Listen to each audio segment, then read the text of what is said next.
एक और शहर जिसमें इसी तरह की तस्वीरें सामने आई हैं। देश का कौन सा राज्य, कौन सा शहर बचा है? देखिए जरा, अब आपको लिए चलते हैं सीधे नीचे। हैदराबाद की तस्वीरें दिखाइए जरा। ये देख रहे हैं आप, हैदराबाद, एमबीएस दीजिए। चार मीनार के आगे आप देख रहे हैं, पीछे चार मीनार आपको नजर आ रही। चार मीनार के आगे लोग इस तरह से हंगामा कर रहे थे। ये हैदराबाद की तस्वीर है, ओवैसी के शहर की तस्वीर है हैदराबाद, जहां लोग इस तरह से प्रदर्शन कर रहे थे। अगली तस्वीर दिखाइए जरा, जम्मू की दिखाइए। अगली तस्वीर दिखाइए। ये जो ग्राफिक्स के जरिए मैं आपको ऊपर लिए चलता हूं, जम्मू कश्मीर की तस्वीर दिखाइए। जम्मू कश्मीर में भी इसी तरह का प्रदर्शन हुआ। ये जो आप देख रहे हैं, वहां भी लोग सड़कों पर निकले, नारेबाजी करने लगे बिना इजाजत। देश के अलग अलग शहरों में ये सब कुछ हो रहा था, लेकिन सिर्फ जम्मू नहीं, अगर मैं ऊपर से चलिए तो आप जम्मू कश्मीर हो, पंजाब हो, राजस्थान हो या दिल्ली हो या देश का कोई और शहर और राज्य हो, हर जगह प्रदर्शन हो रहा था। यही स्थिति एक और राज्य में थी। अब आपको लिए चलते हैं महाराष्ट्र। देखिए जरा, महाराष्ट्र की पहली तस्वीर मैं आपको दिखाऊंगा सोलापुर में। देखिए एम्बियंस के साथ ये जो भीड़ यहां से वहां तक आपको नजर आ रही है, महाराष्ट्र के सोलापुर में यह हंगामा हुआ। लोग सड़कों पर निकले, नारेबाजी करने लगे, हाथों में देखिए तिरंगा भी लिए थे।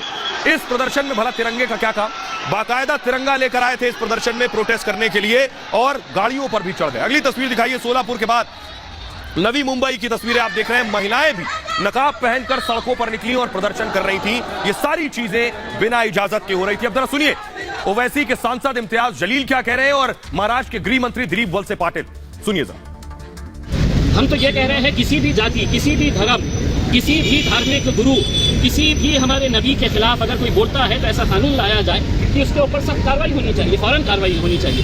देश के अलग अलग प्रांतों में और महाराष्ट्र में भी मुस्लिम समाज के तरफ से एक आंदोलन किया गया, लेकिन मैं एक महाराष्ट्र को बताना चाहता हूँ, महाराष्ट्र में सब जगह परिस्थिति अभी पूरी कंट्रोल में है, शांत है। महाराष्ट्र के बाहर कुछ इंसिडेंट हुए हैं। अब एक बुनियादी सवाल यह है कि आखिर ये साजिश कौन रच रहा था। एक बुनियादी सवाल यह है, आखिर इस सब के पीछे कौन है। मैप के जरिए मैं आपको दिखाने जा रहा हूं। देखिए जरा कहां से कहां तक ये पूरी साजिश रची गई। देखिए जरा, उत्तर प्रदेश कानपुर से जो शुरू हुई, कानपुर से जम्मू कश्मीर, क्या दिल्ली, हैदराबाद, महाराष्ट्र, झारखंड, राजस्थान और पंजाब से भी खबर आई। ये जो जाल आप देख रहे हैं प्रदर्शन का, क्या ये अपने आप हुआ या इसके पीछे कोई गहरी साजिश है? तो सवाल यह है कि आखिर हंगामे के पीछे है कौन। तो आइए, अब आपके जहन में एक सवाल यह आ रहा होगा, ये जो शहर शहर भीड़ लगी थी, इस भीड़ को देखकर कोई भी आम इंसान, कोई भी घर परिवार वाला शख्स डरेगा जब इस तरह की भीड़ सड़कों पर होगी। तो हंगामे के पीछे कौन है? सवाल यह, कैसे शहर शहर एक साथ प्रदर्शन हुए? आपके जहन में भी यह सवाल होगा, क्या प्रदर्शन के पीछे कोई साजिश थी? जहन में यह भी आता है, क्या इसके पीछे किसी संगठन का हाथ है? और कैसे बिना इजाजत प्रदर्शन शुरू हो गए शहर दर शहर? कैसे सभी शहरों में सभी नारेबाजी करने लगे? सोचिए कैसे, क्या पत्थरबाजी के पीछे एक बड़ा षड्यंत्र था? जहन में यह आता है, आगजनी के जरिए डर फैलाना मकसद था क्या? देश का माहौल खराब करने की तैयारी की गई थी क्या? पुलिस की सतर्कता से साजिश फेल हो गई। इससे पहले कानपुर में हिंसा हुई थी, आपको याद होगा। विरोध के नाम पर ऐसे ही पत्थरबाजी कानपुर में की गई थी। मोबाइल के जरिए बहुत बड़ी तैयारी की गई थी। बाकायदा 141 व्हाट्सएप ग्रुप से लोगों को जोड़ा गया था। कानपुर में हिंसा के तार किससे जुड़े थे? PFI, popular front of India से जुड़े बाद में ये तार। हिंसा के लिए फंडिंग की जांच फिलहाल हो रही है, और हिंसा के पीछे इंटरनेशनल साजिश की जांच भी हो रही है। हिंसा की साजिश के सबूत लगातार मिल रहे हैं। अब सवाल आज हुए प्रदर्शन पर भी है, यह प्रदर्शन आयोजित था या प्रायोजित था? बुनियादी सवाल यह है, देश के लोग क्या कह रहे हैं? आज जो यह प्रदर्शन हुआ है, हंगामा, नारेबाजी, तोड़फोड़, आगजनी हुई है, देश के लोगों को सुनिए।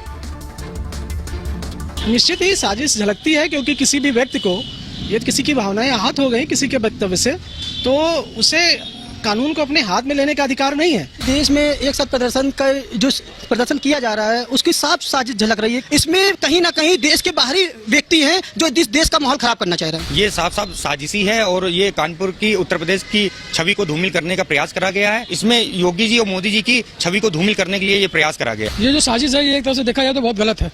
ये जो नए युगों के लड़कों को भड़काया जा रहा है, जिस प्रकार से देश का माहौल खराब किया जा रहा है, इसमें साजिशन उत्तर प्रदेश की सरकार को कटघरे में खड़े करने का सवाल पैदा कर रहा है।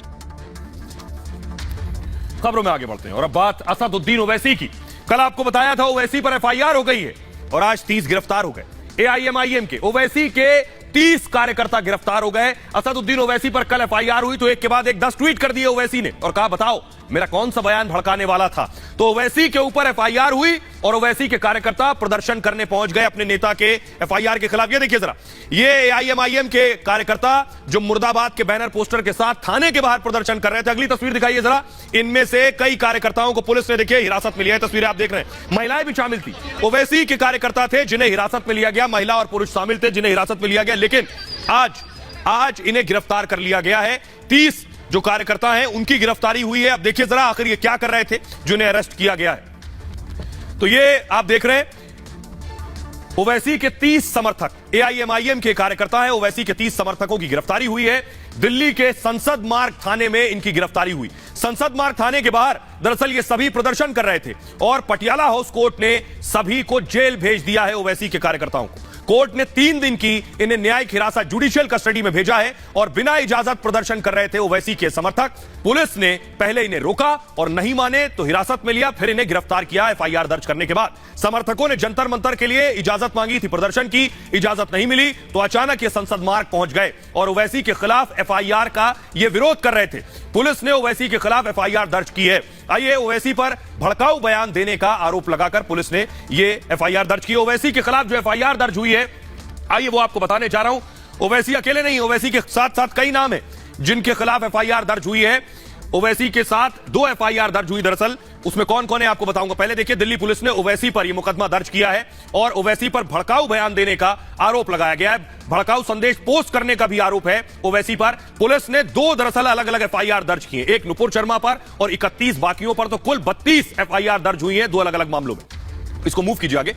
धारा 153 पूजा के स्थान पर गलत टिप्पणी, 153 के तहत 5 साल की सजा और जुर्माना है इस मामले में। इसके अलावा धारा 295 धार्मिक स्थल का मजाक उड़ाना इसमें शामिल है, जिसमें 2 साल की सजा, जेल और जुर्माना है। अगली धारा है धारा 505 2 समुदायों में जहर फैलाना शामिल है। इस मामले में एफआईआर दर्ज हुई, साल सजा, 2 साल जेल है और जुर्माना भी है इसमें शामिल।